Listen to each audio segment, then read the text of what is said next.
मागणार का आणि जात म्हणून घेणारे ऐकणार का? कोणत्या जातीचा पगडा तुमच्या डोक्यात आहे? लाभार्थी टोळे वाचवणं याला जातीचं निष्ठावंत नाही म्हणत. तुमच्या डोक्यातला खूळ काढा. तुम्ही लाभार्थी झालात, ज्या नेत्याने खून केलाय त्याचे विचार जर डोक्यात घेऊन चाललात तर नियती सुद्धा तुम्हाला माफ करणार नाही कधीच. तुम्हाला सडून मरावं लागणार. सडून कुणाचा उद्या उद्या करता तुम्ही? आम्ही नाही चुकीचं समर्थन करत. तो मराठ्याचा जरी असलं तरी आम्ही समर्थन नाही करत. तुम्ही गुंड लोक वाचवण्यासाठी समर्थन करता आणि या माय मौलीला उघडं पाडता. अरे तुम्ही निष्ठावान आणि जातवान असतात ना. आणि इथून पुढे सांगतो, जर तुम्ही जातवान असाल, माझा आव्हान आहे तुम्हाला, तुम्ही अस्सल फक्त असाल आणि जातवान असाल तर या ताईच्या पाठीशी उभा राहा. तुम्ही जातवान नसाल तर उभा राहू शकत नाही. अन्यायाच्या बाजूने उभा राहायचं शिका. तुम्ही जर असंच करत गेलात तुम्हाला संपवून घेणार आहेत. हो, आपला शब्द लिहून ठेवायचा. तुम्हाला जर वाटत असेल तुम्ही लय जागीरदार आहेत, तुमचं ते ठोय ठोई ते दसांना सांगता येतं बघा, ठोई ठोय त्यांना सांगता येतं. ते तुम्हाला वाटत असेल तुम्हाला ठोई ठोय काढायच्या आत एका गोट्यात पोरं मराठीचं पाणी पाहिजे तुम्हाला, एका गोट्यात. फक्त आणखी मी त्यांना सोडी नाही. मी म्हणतो नको, शांत राहा. राज्य आणि जिल्हा आपल्याला शांत ठेवायचं, जातीवादानं भरभटून द्यायचा नाही म्हणून शांत होतो. नाही आम्ही कमी नाही, लय खुंकार पडते आमचे बी. एकदा जर मागा लागले ना तर रस्त्याने पळ सुद्धा देणार नाहीत लाभार्थी टोळीला. आणि आता थोडी राहिली ती पण पुढे घालतो का नाही दादा, ती घालायचीच. आणि तुमच्या चेहऱ्यावरती ताई आणि फडसत तुम्हाला सगळं सांगतो, चेहऱ्यावर हसूच आणि तवाच मागं सरकारतावर मागं सरकारणार आहे. तुम्ही हयात आहे तोपर्यंत तुमच्या पोराचे मारेकरी फासावर दिसतील तुम्हाला. तुम्ही डोळ्यानं बघणार तोगड्या.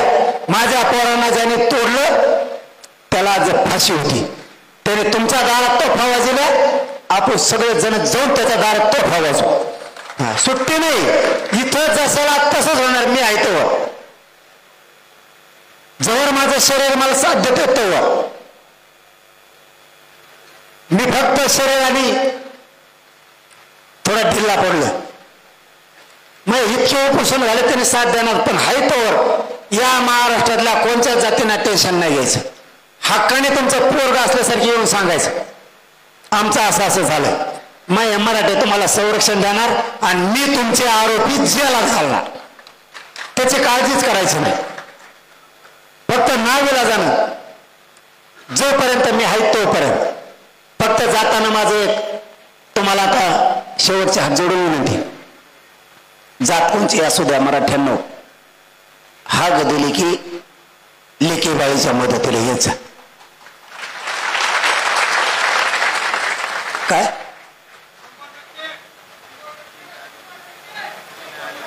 काहीतरी काय म्हणायचं सांगायचं.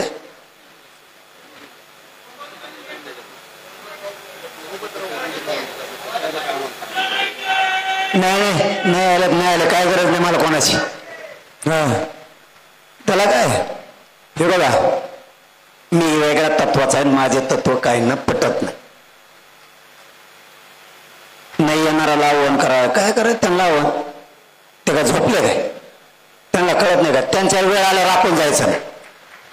त्यांच्यावर वेळ आली का आपण जायचं नाही. धोपटे द्या त्याला, धोपटेणार आहे. लाभार्थी टोळी त्याला आणणार आहे. ते कोणाला सोडणार नाही. समाजाला सोडून आपण लांब गेलं की लाभार्थी टोळीने त्यांना हाणलंच. त्यामुळे हे म्हणायची कोणाला गरज नाही.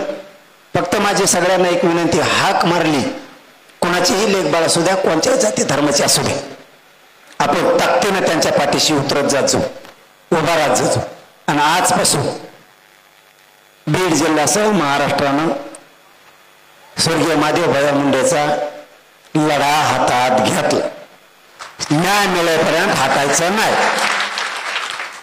परळी दहशतमुक्त टोळीपासून करायची. टोळीपासून ते एक आयडिया करतात. आयडिया आपण टोळीला बोललं का ते म्हणतात आमच्या वंजाऱ्याला बोलले. वंजारी वरगडीत येत मध्ये ती. आता वंजाऱ्याने बोल केलं लाभार्थी टोळीला आपण बोलतो संपवायचं. ते म्हणतात वंजाऱ्याला संपेन म्हणतो. वंजाऱ्याने काय केलं आमचं? त्याने काय केलं आमचं? हे वंजारी नाही धंदे कोण? तू एकटाच वंजाऱ्यात लागून गेला भाऊ. कोण हे गाचपाने काही सांगते. ते टोळीला बोलतो आपण. आणि ही टोळी संपावच लागणार आहे. तेव्हा 18 पगड जातीचे लोक गुन्ह्या गोविंदाने नांदणार आहेत. ही टोळी संपावच लागणार.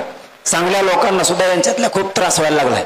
आता यांचे बी माझे मित्र आहेतच ना, चांगले चांगले मोठ्या मोठ्या दर्जाचे अधिकारी आहेत. ते सुद्धा सांगतात हे पसंत नाही राहावं आम्हाला, पण काय करावं. मग मी करतो, तुम्ही काही करू नका, मी करतो बरोबर यांना सगळ्यात. फक्त माझी शेवटी जाताना पुन्हा एक विनंती, एका हाकेवरती एवढे आलात म्हणून मला तुमचा गौरव आहे. माझ्या जातीला इतकं नाव ठेवायचे, एक होत नाही, खेकड्यावणीचे टांगड्याच उडी ती, एका नाकाला पुढं जाऊ देत नाही. अशी वेळ आली आपल्यावर म्हणायचं या जातीत जन्म घेऊन उगत काहीच उपयोग नाही झाला. आज प्रत्येक मराठा म्हणतो आणि मी सुद्धा म्हणतो, जात असाव तर मराठ्यांसारखी एकजूट आणि एक विचारा नाही. आणि